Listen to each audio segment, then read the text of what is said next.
Welcome to సహృదయ సేవా సంఘం. సుద్దపల్లి రవీంద్రబాబు గారు జూన్ 22, 2025 తేదీన గుంటూరు ప్రభుత్వ వైద్యశాల మార్చరీ వద్ద గల బస్ షెల్టర్ పక్కన ఒక వృద్ధుని గమనించారు. అతని పరిస్థితి దీనమైన స్థితిని చూచి ఆశ్రమంలో చేర్పించాలి అనే ఉద్దేశంతో అతన్ని పలకరించగా చాలా నీరసంగా ఉన్నాడు. వెంటనే పొన్నూరులోని బ్రదర్ జాక్ గారికి సమాచారం అందించడంతో వారు ఆశ్రమంలో చేర్పించుకోవడానికి అంగీకరించడంతో ఈ వ్యక్తి వివరాలు మరియు పోలీస్ వారి పర్మిషన్ తీసుకోవడానికి సమయం మించిపోవడంతో ఆటోలో తీసుకువెళ్ళడానికి ఎవరూ ముందుకు రాకపోవడంతో ఆ రోజు రాత్రి అక్కడనే ఉంచి 23వ తేదీ పొద్దున 8 గంటల ప్రాంతంలో ఈ వృద్ధుని వద్దకు వచ్చినప్పుడు ఇతని పరిస్థితి ఏ విధంగా ఉంది.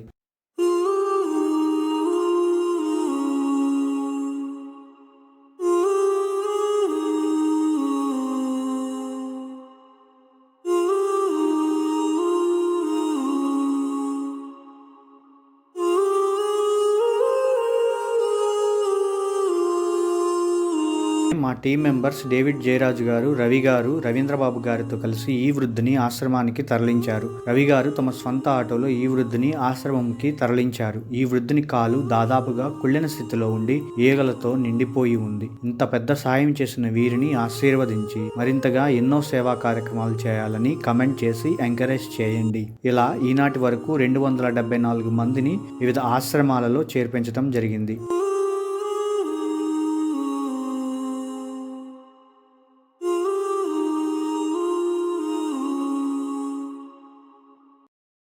ఇలాంటి సమాజ సేవకు సంబంధించిన వీడియోస్ మరింత మందికి చేరువై సమాజ సేవ వైపు అడుగులు వేసేలా షేర్ చేయండి. Thanks for watching. సహృదయ సేవా సంఘం. Stay connected, inspire and help society.